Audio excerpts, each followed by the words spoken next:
日本には広大な領海がありますが、その中で中国船舶が無断で侵入してくる海域が主に2つあります。1つは尖閣諸島周辺です。海上保安庁の巡視船をかいくぐり、中国海警局の船が領海内を定期的に通過しています。2022年だけでも28回もの領海侵入が確認されています。しかし、それよりも危険視されているのが2つ目の屋久島沖です。ここでは2022年に中国海軍所属の測量艦が合計5回行き来しており、尖閣に比べ回数は少ないものの、尖閣のような通過を意味する領海侵入とは違い、主権を害するという意味も含んだ領海侵犯という強めの表現で日本政府も抗議しています。2023年でも中国の測量艦による領海侵犯が2月12日に確認され、ある意味中国空母が来るより危険という専門家もいます。中国の測量艦はここで一体何をしているのか、この武装もない測量艦の何が危険なのか、今回はそんな中国測量艦の目的や日本が隠してきた海の防衛網について詳しく見ていきます。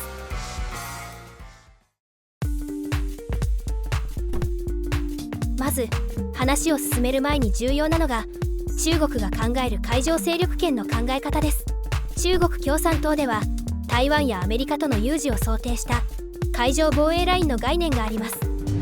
それが第一列島線というもので、これは中国が台湾有事を想定し、米軍の侵入を防ぐ自国防衛の最低ラインとしたものです。第二列島線もありますが、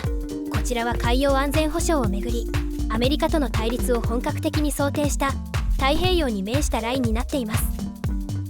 このように太平洋に進出できるかどうかは中国にとって大きな問題です。この第一列島線の中で太平洋へ進出できるルートは常に日米や台湾によって監視されています。逆に言えば、これ以外のルートを開拓できれば他国に気づかれず太平洋への出入りが可能となるため、中国海軍の戦略にも大きなメリットが生まれます。そこでその候補と見られているのがこの屋久島沖です。日本の専門家たちの間では、この屋久島沖が潜水艦が探知されにくい環境として測量艦で海中を調査している可能性があるとしています。しかし屋久島の近くには海上自衛隊の鹿屋基地があり、潜水艦の探知に特化した P1 哨戒機が配備されています。いわば天敵のすぐ真横を通るようなものです。なぜそんな危険を冒してまで屋久島沖を選ぶのでしょうか。それには屋久島の自然が関係していました。現在海中に潜った潜水艦を探索する方法は、音波の跳ね返りを利用したアクティブソナー、潜水艦から出る音を探知するパッシブソナー、海中の磁気の乱れを探知するマット、動力部など熱源を探知する赤外線があります。マットと赤外線に関しては比較的ピンポイントで潜水艦の位置を割り出すことができますが、潜水艦が浅い深度にいる時に限定されるので、探索の初期段階ではほとんどアクティブソナーやパッシブソナーなど、いわゆる水中の音を利用した方法で探すことになります。水中の音は遠いところまで伝わるので広範囲の索敵に向いています。音が伝わる速さで相手との距離を大まかに測定していきますが、音の速度は水温の影響を受けやすく、水温を把握していないと実際とは違う距離を表すことになります。その水温の変化が屋久島周辺は激しく、これにはこの一帯を流れる黒潮が影響しています。黒潮の激しい流れが海流をかき回し、水温が急激に変化する環境になっているのです。また黒潮の激しい海流は雑音も多く発生するため、相手の繊細な音が拾えなかったり、海流の音自体が潜水艦と間違われることもあるといいます。さらに海水温が急激に下がる変温層と呼ばれる深い水域もあり、この変温層に潜水艦が入ると温度差の層に音が屈折して、音を利用した探索方法が機能しなくなります。つまり温度差や変温層など自然現象によって潜水艦が有利になる海域を中国が見つけてしまったということになります。元海上自衛隊の潜水艦隊司令官矢野和樹氏はテレビの取材に対し、屋久島沖の季節ごとの水温変化や黒潮の流れを何度も調べることで将来的に海の状況を予測できる体制を作りたいのではと語っていました。実際に2022年には季節をまたいで領海侵犯しているので、この考えはかなり現実味を帯びています。海上自衛隊では毎回中国測量艦の活動を護衛艦や哨戒機で終始監視しています。日本政府は外交ルートで強い懸念と毎回中国に伝えていますが、中国側は一貫して無害通行権を主張し続けています。無害通行権とは、沿岸約22キロ内の領海は軍事や経済活動などをしなければ航行が認められる国連海洋法条約での権利のことです。ただ海底の地形調査は無害通行とは見なされないため、中国側の主張は認められるものではないですが、海底調査をしたという確たる証拠を提示したくないのか、日本政府もそれ以上は追求していません。実際にここを中国の潜水艦が通過することになれば、一番困るのはアメリカです。中国潜水艦が知らぬ間に太平洋に出たとなれば、潜水艦の姿が見えなくても太平洋のどこかに潜伏しているというだけで抑止力となり、米海軍艦艇の行動にも影響を与えます。また中国は核ミサイルを搭載できる原子力潜水艦も保有しているので、ミサイルの射程が足りなくてもアメリカ本土までこっそり近づき、射程内から核ミサイルを発射できるようになってしまいます。しかしそれでもアメリカは屋久島沖の測量艦には無関心のようで、特に言及することもなく目立った活動もしていません。なぜ日米ともに何も対策せず見ているだけなのでしょうか。これには2つの可能性があります。まず1つ目は、屋久島周辺の環境を日本はすでに把握済みという考えです。日本にはこういった海域がいくつもあり、海難事故防止のために何十年かけて海の状況を調査してきました。過去の膨大なデータから海の状況を予測できる体制をすでに日本が完成させている可能性は十分にあります。もしそうなら当然中国の潜水艦を探知することも可能で、中国は監視されていることを知らず太平洋へのルートとして活用するので、日米にとっても動向を探る絶好のポイントになります。2つ目は、ここで対策しなくても日米の潜水艦探知網で把握できるという考えです。ソーサスというシステムを聞いたことがあるでしょうか。これは米軍が世界中に設置した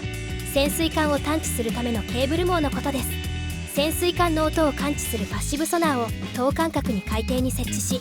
それらを何百キロもケーブルでつなぎ、陸上の観測所に伝送するという潜水艦音響監視システムのことです。冷戦時代にソ連の潜水艦監視のために活躍した装備ですが、現在も中国海軍などの監視のため範囲を拡張して世界中の海底で機能していると言われています。ただ米軍でもトップシークレットになるため、その性能や設置場所など詳しいことは公開されていません。この地図も海外の軍事専門家が米軍関係者の証言をかき集め設置されているであろう場所を予想したマップですが、日本周辺にも設置されていることが示唆されています。また日本は日本で冷戦時代から似たような装備を運用しています。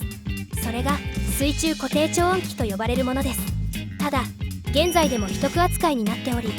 性能はおろか形状に至るまで詳細は不明です。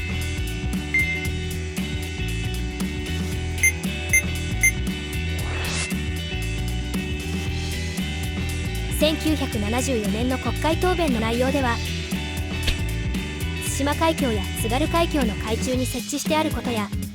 海中の音を聞くためのセンサーがケーブルでつながっていることなど説明があり、このことからソーサスに近い運用方法だと推測されています。この型番が更新され発注が続いていることから、今も現役で使用されていると見られています。米軍のソーサスと日本の水中固定超音機が海底でつながっている話や、新型のソーサスが対中国用として日米で共同運用しているという話もあり、実際に海事の水中観測所に米軍関係者が常駐しているのも確認されています。これらについて日本政府は全て否定し続けていたものの、2015年9月に防衛省関係者や海事幹部が新聞記者に語った内容は全くの真逆でした。その内容によれば、対中国監視用に設置された新型ソーサスは沖縄県の米海軍ホワイトビーチ基地内の海上自衛隊の観測所を拠点に、海底に2本のケーブルが出ており、1本は九州南部、もう1本は台湾沖まで数百キロと続き、そこに水中超音機などを数十キロおきに設置している。観測所では海自隊員と米海軍の軍人・軍属が勤務し、収集した情報は完全に共有しているというものでした。このソーサスは日米安保体制の最高機密とされ、一部の官僚や幕僚など限られた十数名しか詳細を知らないといいます。現在でも日本政府は新ソーサスについてノーコメントを貫いているので、これ以上の詳しい性能や細かい設置場所、設置された時期に至るまで何も分かっておらず、未だに謎多き潜水艦監視システムとなっています。このように日米により潜水艦探知網は出来上がっているように見えますが、実はこれとはまた別に日本が独自の監視システムを持っていたことが近年明らかになりました。そのきっかけになったのはなんと NHK の科学番組の放送でした。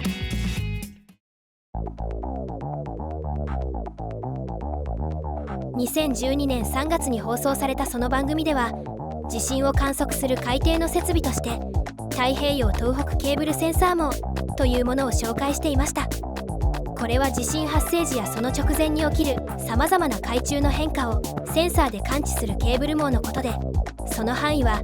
九州、沖縄、東シナ海、尖閣諸島周辺、台湾沖に至るまで